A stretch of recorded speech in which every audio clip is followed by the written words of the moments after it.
She was just a broke waitress with holes in her shoes and $27 to her name. He was a billionaire who could buy anything he wanted. But on one rainy night, she gave him something money could never buy. And he gave her something that would change her life forever. What happened next?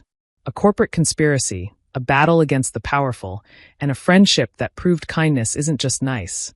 It's the most powerful force in the world. This is a true story about what happens when you help a stranger in the rain.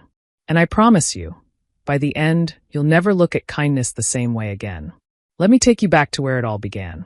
Welcome to Voice of Granny. While you are here, please hit the subscribe button and comment your view on the story and where you're watching from. Let me tell you about the night that changed everything. The night when one simple choice proved that kindness isn't just nice, it's powerful. It was raining in Chicago. Not the gentle kind of rain that makes you smile. No, this was the angry kind.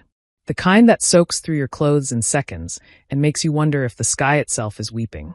Sarah Mitchell stood behind the counter of Joe's Diner on the South Side, watching the clock like it held all her dreams. It was almost 11 at night, and she'd been on her feet since 9 that morning. 14 hours. Her shoes had holes in them, but new ones weren't in the budget. Not when you're a single mother raising a 4-year-old daughter named Lily on tips and minimum wage. The diner was nearly empty. Just old Mr. Peterson in his usual spot, and the fluorescent lights flickering overhead like they were tired too. Sarah wiped down the counter for what felt like the 100th time that night, thinking about home. About Lily sleeping at the neighbor's apartment. About the rent that was due in 3 days and the $27 in her bank account. That's when she saw her. Through the rain-streaked window, barely visible under the broken streetlight, sat an elderly woman in a wheelchair. She wasn't moving, just sitting there in the pouring rain, her white hair plastered to her head, her thin body shaking. Sarah's heart stopped. She didn't think, didn't calculate, didn't wonder if this was her problem or if someone else would help.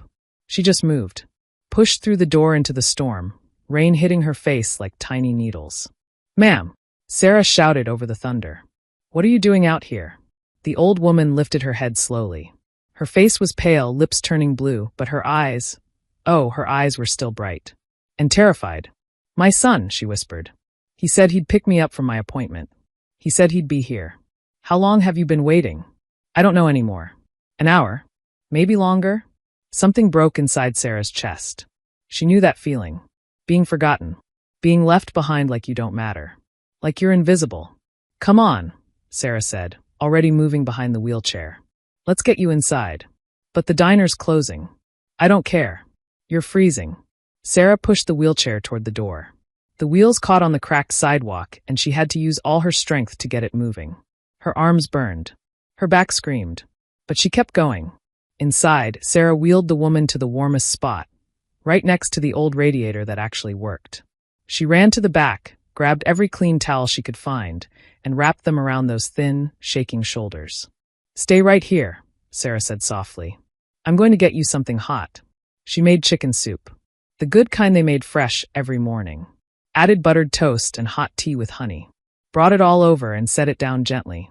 "I'm Sarah," she said. "What's your name?" "Catherine. But everyone calls me Kathy." "Nice to meet you, Kathy. Now eat. You need to warm up from the inside." Kathy stared at the food like it was a gift from heaven. Her hands trembled as she picked up the spoon. She took a sip and tears filled her eyes. "Thank you," she whispered. "You didn't have to do this." "Yes, I did."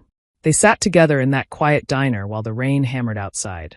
Kathy told Sarah about her son, Daniel. How successful he was, how busy. How he ran a real estate empire with buildings all over the city. How he'd moved her into a care facility last year when her arthritis got too bad for her to live alone. "He's a good boy," Kathy said, but her voice cracked. "He just forgets sometimes. About me. About everything that isn't work." Sarah understood. She'd been forgotten too. By Lily's father, who decided being a dad was too hard. By employers who saw her as replaceable. By a world that didn't seem to notice people like her existed. "Tell me about you," Kathy said. "You must have family waiting." "Just my daughter, Lily.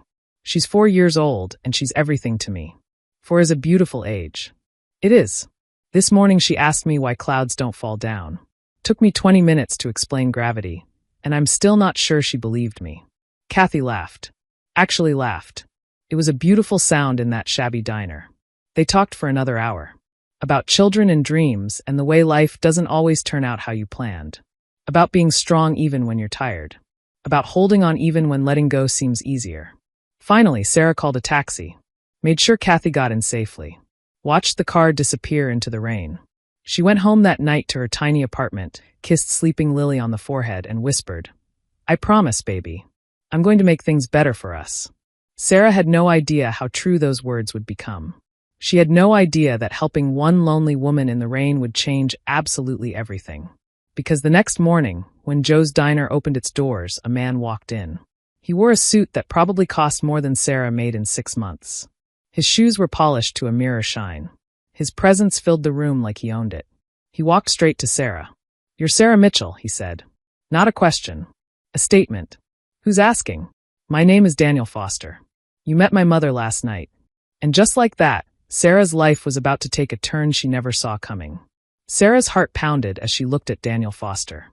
He had his mother's eyes, sharp and intelligent, but where Kathy's held warmth, his held something colder. Control. Distance. Power. "Is your mother okay?" Sarah asked. "She's fine.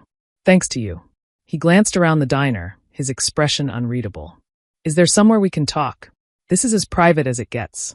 Whatever you need to say it here." Daniel's jaw tightened slightly. He wasn't used to being told no, Sarah could tell. But he nodded. "I came to thank you for helping my mother. She told me everything. How you brought her inside, fed her, made sure she was safe." He paused. "I also came to apologize. I should have been there. I wasn't. That's on me." Sarah studied his face. "Your mother sat in the rain for over an hour waiting for you. She called 3 times. "I know." His voice was tight. "I was in a meeting. My phone was off. By the time I saw her messages, my assistant had already sent a car." "A meeting?" Sarah couldn't keep the edge out of her voice. "Your mother was sitting in the rain, scared and cold, and you were in a meeting. You don't understand the pressures." "Of what? Being rich? Being important?" Sarah stepped closer. "Here's what I understand. Your mother is lonely. She's in pain. And the one person who should care about her most doesn't have time for her." The diner went completely silent. Even the cook stopped moving in the kitchen. Daniel slowly reached into his jacket and pulled out an envelope. "I'd like to compensate you for your kindness. I don't want your money. It's not charity." "I said no." Sarah's voice was sharp as glass. "I didn't help your mother because I wanted something from you. I helped her because she needed help. That's it."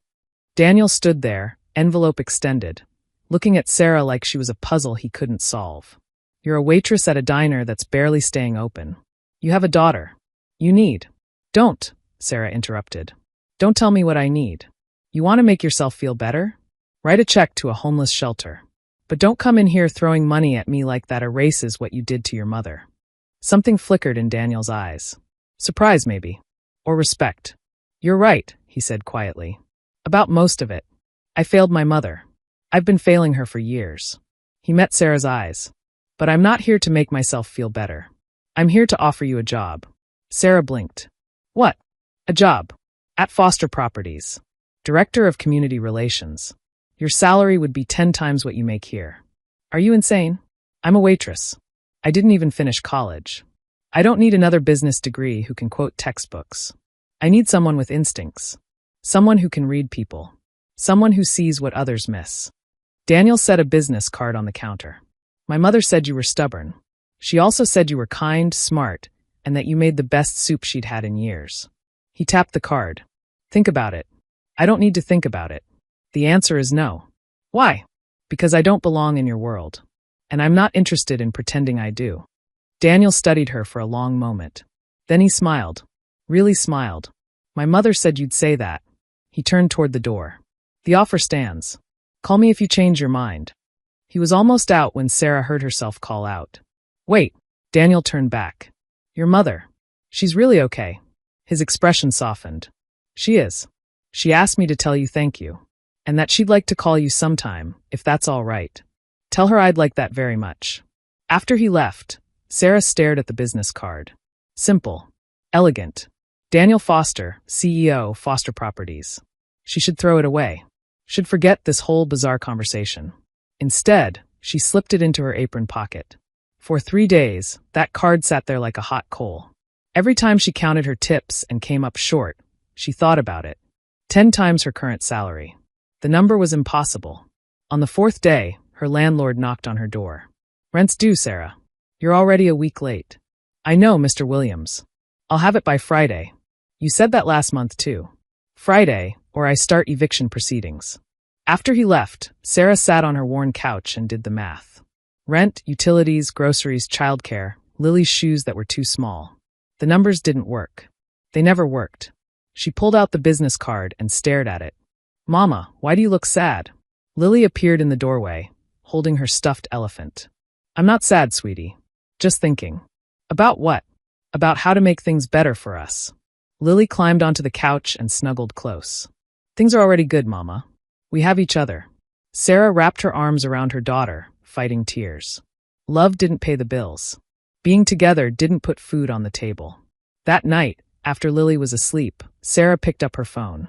She stared at Daniel's number for 10 full minutes. This was crazy. She had no business experience. No connections. What could she possibly offer a real estate company? But then she thought about Lily. About the eviction notice that was coming. About being 28 years old and already feeling beaten down by life. Sarah dialed before she could change her mind. The phone rang 3 times. "Foster," his voice answered, crisp and professional. "Mr. Foster, this is Sarah Mitchell from the diner." A pause. "Miss Mitchell, I wasn't sure you'd call." "Neither was I." Sarah took a breath. "That job offer. Is it still available?" Sarah's first day at Foster Properties felt like landing on another planet. The building was 40 stories of glass and steel in downtown Chicago. People in expensive suits moved through the lobby with the kind of confidence that comes from knowing exactly where you belong. Sarah didn't feel like she belonged.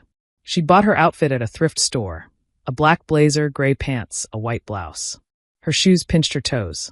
Her hair was pulled back in a bun she'd learned from a YouTube video at 5 that morning. The elevator ride to the 35th floor felt like it lasted forever. Sarah watched her reflection in the polished doors and saw a woman pretending to be someone she wasn't. The doors opened. The office was all modern furniture and glass walls. Everyone looked busy. Everyone looked like they'd been born wearing business clothes. "You must be Sarah." Sarah turned. A woman in her 40s stood there, blonde, sharp-eyed, wearing a suit that probably cost more than Sarah's monthly rent. "I'm Victoria Ross, Mr. Foster's chief of staff. Follow me." Victoria didn't wait for a response. Just started walking. Sarah hurried to keep up. "Mr. Foster is in meetings all morning. I'll get you settled." Victoria stopped at a glass-walled office. "This is yours." Sarah stared. "I have an office? Did you expect a closet?" Victoria's smile was cold. "Your login credentials are on the desk. Your first assignment is in that folder. We start at 8. You arrived at 8:20. Punctuality matters here." After Victoria left, Sarah sat at her desk and opened the folder. Riverside Commons, a property Foster Properties was considering buying. An apartment complex housing 200 families. The proposal recommended demolishing it and building luxury condos. Sarah read through pages of financial projections and profit margins. Nowhere did it mention that those numbers represented real people. Real families who'd lose their homes. She thought about her own apartment. About the fear of eviction. About what it felt like to be disposable. Sarah pulled out a notebook and started taking notes. Not about the money. About the people. Settling in okay? A young guy stood in her doorway. Mid-20s, wearing jeans and a hoodie. "Trying to," Sarah said. "You're the diner lady, right? The one who told off Mr. Foster. News travels fast." He grinned. "I'm Tommy Park, IT department. Here to set you up." He held up a laptop. "Fair warning, our system crashes at least twice a week." Tommy spent an hour getting her logged in and casually dropping useful information. "Victoria seems tough, but she's fair. Richard Palmer in finance thinks women should still be secretaries. And Derek Chun in acquisitions sees everyone as competition." Sounds delightful. "Mr. Foster's fair, though. If you do good work, he'll back you up." Tommy finished with her computer. "That Riverside project, it's Palmer's baby. He's convinced demolition is necessary. If you disagree in the meeting, he'll come at you hard." "When's the meeting?" 2 o'clock. "Good luck. You'll need it." Sarah spent the next hours diving into research. She looked up comparable properties, studied how other companies handled similar situations, took notes in her own words. At 1:45, She grabbed her notebook and headed to the conference room. The room was already half full. Men in expensive suits sat around a massive table. They looked up when Sarah entered, and the temperature dropped 10 degrees. Sarah took a seat, kept her back straight, met their stares. An older man with silver hair looked at her like she was something unpleasant on his shoe. "You must be our new director." The way he said director was mocking. "Sarah Mitchell. You must be Richard Palmer." "That's Mr. Palmer to you. Then it's Miss Mitchell to you." Sarah smiled. It wasn't friendly. The door opened. Daniel Foster entered, and everyone straightened. He took the head of the table, his eyes landing briefly on Sarah. "Let's begin. Palmer, walk us through Riverside." Palmer stood and presented his plan. 20 minutes about efficiency and profit. Not once did he mention the word families. When he finished, he looked around with satisfaction. "Questions?" "I have one." Everyone turned to Sarah. She stood up, hand steady. "Mr. Palmer, your proposal makes $30 million by demolishing Riverside Commons and building luxury condos. But you haven't accounted for the community backlash, the legal challenges from tenants, or the PR nightmare when this hits the news." Palmer's smile was condescending. "And you've determined this how?" "By reading your data. And by understanding something you've forgotten." Sarah looked around the table. "These aren't just buildings. They're homes. 200 families live there. Single mothers. Elderly people on fixed incomes. Working families who can't afford anything else. This isn't charity, sweetheart. It's business." Sarah felt anger flash through her. She used it. "You're right. Let's talk business. Your plan makes $30 million, but creates unlimited liability from lawsuits. Negative press that'll damage every other Foster property. And you're ignoring that 3 similar projects in other cities ended in bankruptcy." She pulled up her own analysis. "Here's an alternative. Renovate Riverside instead of demolishing it. Invest $15 million in upgrades. Keep current tenants but add 50 new market rate units.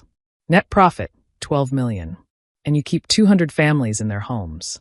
The room was silent. "That's less than my proposal," Palmer said tightly. "It's sustainable. Your proposal destroys lives. Mine gives everyone a chance." Palmer's face turned red. "You've been here 6 hours, and you think you understand this business better than I do? I understand people. And I understand that treating them like they're disposable is how you kill a company's soul." "That's enough," Daniel spoke. "Palmer, Sarah, I want revised proposals by Thursday. We'll reconvene then." After the meeting, Daniel called Sarah to his office. "That was either brilliant or career suicide," he said. "I haven't decided which. I just told you what I saw. You just made a powerful enemy." Daniel sat on his desk edge. "Can you defend your proposal Thursday?" "Yes." "How?" "Because I'm right. And because I've lived in places like Riverside. I know what your demolition would cost in ways your spreadsheets never will." Daniel nodded slowly. "Good. Use that. But make your numbers bulletproof." Sarah left feeling terrified and exhilarated. She'd just gone to war with a senior executive on her first day. This was either the bravest or stupidest thing she'd ever done. For months passed like a dream Sarah was afraid to wake up from. She lived in a better apartment now. 2 bedrooms, so Lily had her own room with a real bed and toys she didn't have to share. The refrigerator worked. The heat stayed on in winter. Lily went to a good preschool where they actually taught her things. Sarah wore real professional clothes now. Had her hair done at an actual salon. Her business cards said, Sarah Mitchell, Director of Community Relations, Foster Properties. The Riverside project had gone through with her plan. 0 families displaced. The news had run a story calling Foster Properties a rare example of ethical development. She'd also gotten close to Kathy. Took her to appointments twice a week. They'd have lunch after, just talking. Kathy told stories about Daniel as a boy. Sarah told Kathy about Lily, about her dreams. They became real friends. Life was good. That should have been Sarah's first warning. It was a Tuesday morning when Victoria appeared in her doorway, face grim. "We have a problem." "What kind?" "The kind that could end your career. Come with me." They went to Daniel's office. He stood there with 2 other people Sarah didn't recognize. Both wore suits that screamed law enforcement. Sarah's stomach dropped. "What's going on?" Daniel's face was stone. "There's been a security breach. Confidential information about our Lincoln Tower bid was leaked to our competitor. The leak came from your email account." The room spun. "What? No. That's impossible." One of the strangers pulled out a tablet. "This email was sent from your account 3 days ago at midnight. Confidential bid strategies. Sent directly to Sterling Development. I didn't send that. I wasn't even working at midnight. I was home with Lily. Can anyone verify that? My daughter. She's 4. Anyone else? Sarah's mind raced. No. She was asleep. I was working on my laptop, but not on Lincoln Tower. We checked your laptop. It shows you accessed Lincoln Tower files at 11:57 p.m. That's impossible. Someone hacked my account. Victoria spoke carefully. Or you sent the files and are claiming you were hacked. Why would I do that? What would I gain? Sterling Development has connections to people who opposed your hiring. Maybe they approached you with an offer. This is insane. Sarah looked at Daniel. His face was unreadable. You can't actually think I'd sabotage the company. The board is meeting in an hour, he said quietly. They're calling for your termination. Based on what? Circumstantial evidence. Based on the fact that you're the easy target, Victoria said. You've been here 4 months. You're an outsider. And Derek Chun has been pushing this narrative hard since the leak was discovered. Derek. Sarah remembered him from her first day. The one who saw everyone as competition. So someone, probably Derek, hacked my account, sent classified information, and now I'm taking the fall. That's the theory, Daniel said. But we need proof. And we need it in the next hour. Sarah felt panic rising. Then get it. Pull the IP addresses. Check the metadata. We did. The IP address matches your home network. Sarah felt like she couldn't breathe. Then someone accessed my home network. That's possible, right? Possible, but difficult to prove in 50 minutes. Sarah looked at Daniel. Did you bring me here to fail? To be some kind of experiment? No. His voice was quiet. I brought you here because you had something real. Something my company needed. But I need to know right now, did you do this? The words hurt more than Sarah expected. After everything. After she'd proven herself. No, she said firmly. I didn't. Someone set me up. And I'm going to prove it. How? I don't know yet. But I will. The walk to the boardroom felt like walking to her execution. People stared. Whispered. Sarah kept her head high. The boardroom was packed. Every board member present. Derek sat near the front, expression carefully neutral. The board chair, an older woman named Barbara Klein, called the meeting to order. Miss Mitchell, you're accused of corporate espionage. Leaking proprietary information that cost us a $50 million contract. What do you have to say? I didn't do it. I was set up. By whom? Derek asked, his tone sympathetic. Fake. I don't know yet. But I will find out. Richard Palmer leaned forward. The evidence is clear. The email came from your account from your home at a time when you were logged in. That doesn't mean I sent it. It means someone with the right access used my credentials. Like who? Barbara asked. Sarah looked directly at Derek. Like anyone with administrative privileges. Like Derek Chun. Derek's expression didn't change. That's a serious accusation. Do you have proof? Not yet. But give me 72 hours and I will. Palmer laughed. You expect us to wait while you fabricate evidence? I expect due process. Which means not firing someone without a proper investigation. Barbara looked at Daniel. What do you recommend? Daniel was quiet. Then, give her 3 days. If she can prove she was framed, we proceed accordingly. If she can't, he didn't finish. Barbara nodded. 72 hours, Miss Mitchell. Prove your innocence or you're done. After the meeting, Sarah went straight to Tommy Park. I heard, he said. I'm sorry. Don't be sorry. Help me prove I didn't do this. Silence. Then, they'll fire me too if they catch us. I know. And I can't ask you to. I'm in. Where do we start? Sarah also called Kathy. The old woman met her at a coffee shop, and when Sarah explained everything, Kathy smiled. You need a forensic accountant, Kathy said. Someone who can trace money that someone tried to hide. Lucky for you. I was CFO of a major corporation for 30 years before arthritis made me retire. I caught embezzlers, dear. Lots of them. For 2 days they worked. Tommy traced the digital footprints. Kathy followed the money trail. Sarah pieced it all together. They found it. All of it. Derek had been selling information to Sterling Development for 6 months. He'd received $500,000 through shell companies. He'd used Sarah's credentials to frame her. They had bank statements, encrypted emails, server logs, everything. Thursday morning, Sarah walked into that boardroom with her head high. This time, she wasn't defending herself. She was going on the attack. The boardroom was even more packed than before. Sarah stood at the front, Kathy beside her in her wheelchair, Tommy with his laptop. Derek sat 3 seats down, looking confident. Barbara called the meeting to order. Miss Mitchell, you had 72 hours. What have you found? Sarah stood. I didn't leak the Lincoln Tower bid. But I know who did.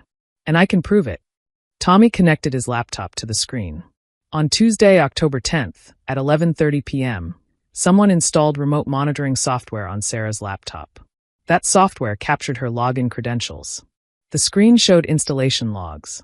The software was installed using an IT admin account, but the admin who supposedly did it was off-site that evening. Building security shows only 4 people on our floor during that time. 2 were cleaning staff. 1 was Sarah, who'd already left. And 1 was you, Mr. Chin. Derek's face paled slightly. I occasionally work late. That doesn't mean.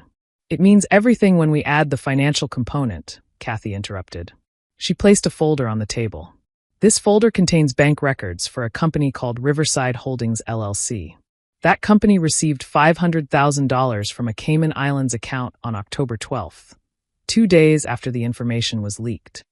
I've never heard of that company, Derek said. Then why is your signature on the incorporation documents? Kathy pulled out a paper. And why did you personally visit the Cayman Islands in September to set up the account? Sarah placed another document on the table. These are encrypted emails between Derek and Sterling Development's VP. Tommy decrypted them. They explicitly discuss exchanging confidential information for payment. Barbara read the emails, her face hardening. Mr. Chin, do you have anything to say? Derek stood up. This is fabricated. Sit down. Barbara's voice could cut steel. Derek sat. Barbara looked around the table. This is enough for criminal prosecution. I recommend immediate termination and referral to federal authorities. Seconded, another board member said. Mr. Chun, you're terminated effective immediately. Security will escort you out. 2 guards entered. Derek stood mechanically, his confidence shattered. He didn't look at Sarah as he passed. After he was gone, Barbara turned to Sarah. Miss Mitchell, on behalf of Foster Properties, I apologize. What happened to you was unconscionable. She stood. I'm recommending your promotion to Vice President of Community Relations. Effective immediately. Sarah felt tears threaten. Thank you. Thank your friends. Without them, Derek might have succeeded. After the meeting, Daniel approached Sarah. I doubted you, he said quietly. When I saw that evidence, I wondered if I'd been wrong about you. I'm sorry. You gave me a chance to prove myself. That's more than most people would do. Daniel glanced at his mother. She never doubted you. Not for a second. She said you had more integrity than anyone in this building. She was right. Kathy wheeled over. Of course I was right. I'm old. We're always right. Sarah knelt down and hugged her. Thank you for everything. You saved my son's company, dear. You did it with the same kindness you showed me that rainy night. Kathy smiled. That's who you are. Don't ever forget it. That evening, Sarah picked up Lily early from school. They went to the park. Sarah pushed her on the swings until Lily's laughter filled the air. Mama, you're happy today, Lily observed. I am, sweetie. Very happy. Why? Because of friends. Because of good people who helped me when I needed it. Sarah crouched to Lily's level. Remember this, baby. The people who matter aren't the ones with money or fancy titles. They're the ones who show up when things are hard. Lily nodded seriously. Like Miss Kathy? Exactly like Miss Kathy. 5 years later, Sarah sat in her corner office on the 40th floor, looking out at Chicago stretched beneath her like a promise kept. Her desk held reports and strategic plans, but also a photo of Lily, now 9 years old, and a framed note from Barbara Klein that read, You revolutionized how we do business. There was a knock on her door. Victoria entered, holding a folder. The reporter from Business Weekly is here for your interview, Victoria said. Actually, I'm going to cancel that. Victoria raised an eyebrow. You're canceling Business Weekly? They're calling you the waitress who changed corporate America. I know. And I hate that headline. I'm not special. I just did what anyone with a conscience should do. Victoria sat down. You saved hundreds of families from losing their homes. You created a community investment program that's been adopted by 20 other companies. That sounds pretty special to me. It sounds like what anyone who's been on the other side would do. Anyone who knows what it's like to be treated as disposable. After Victoria left, Sarah checked her email. One message caught her attention. Subject, thank you. She opened it. Miss Mitchell, you don't know me, but you saved my home 5 years ago. I was living in Riverside Commons with my 2 kids. Single mother. Barely making rent. When I heard Foster Properties bought the building, I thought it was over. I thought we'd be thrown out. Then you fought for us. You convinced them to renovate instead of demolish. My kids still have their home. They still go to the same school with the same friends. You gave us stability when we had none. I just wanted to say thank you. You changed my life. Sincerely, Jennifer Rodriguez. Sarah read it 3 times. Then she walked down the hall to Daniel's office. He looked up from his desk. I wanted to talk to you about something. The board approved a major expansion of the Community Investment Program. 5 cities with potential for nationwide rollout. That's incredible. It's also too much work for one person. So I'm creating a new position, Chief Impact Officer. Someone who can focus exclusively on making sure Foster Properties doesn't just make money, but actually helps the communities we work in. He leaned back. I want you to take it. That's a big change. You've already changed this company. You've changed me. I used to think business was just about profit. You taught me it's about people. I want to make sure that philosophy survives long after we're both gone. Sarah thought about it. About that rainy night 5 years ago. About the choice to help a stranger. About how one act of kindness had rippled outward, changing everything. Okay, she said. Let's do it. That evening, Sarah picked up Lily from school. They got pizza, their favorite place that knew their order by heart. Mom, Lily said, when I grow up, I want to help people too. Like you do. Sarah felt her eyes sting. You already help people, baby. You're kind. You care about others. That's the most important thing. Mrs. Williams says you went from a waitress to a vice president. That's like going from a caterpillar to a butterfly. Sarah laughed. That's actually a perfect way to put it. That night, after Lily was asleep, Sarah stood at her window looking out at the city. Same view, but everything was different. She thought about that rainy night. About Kathy sitting in the cold. About the choice she'd made to help a stranger instead of staying warm and dry inside. One choice. One act of kindness. And it had changed everything. Not just for Sarah. Not just for Lily. But for hundreds of families who still had homes because someone decided to see them as human beings instead of numbers on a spreadsheet. Sarah closed her eyes and smiled. The rain that had brought Kathy to her door that night had been cold and harsh. But it had also washed away the old world and made room for something new. Something better. Something built on the radical idea that people mattered more than profit. That dignity was more valuable than efficiency. That kindness wasn't weakness. It was the foundation of everything worth building. Grace closed her eyes and smiled. Tomorrow would bring new challenges. But she was ready. She'd always been ready. She just hadn't known it yet. And that's the truth I want you to remember, friends. The kindness you show to one person today, one simple act of seeing someone, really seeing them, can ripple outward in ways you can't imagine. It can change lives. It can change companies. It can change the world. Sometimes the smallest acts of kindness create the biggest changes. Never forget that. Never stop being kind. Because you never know whose life you're about to change forever.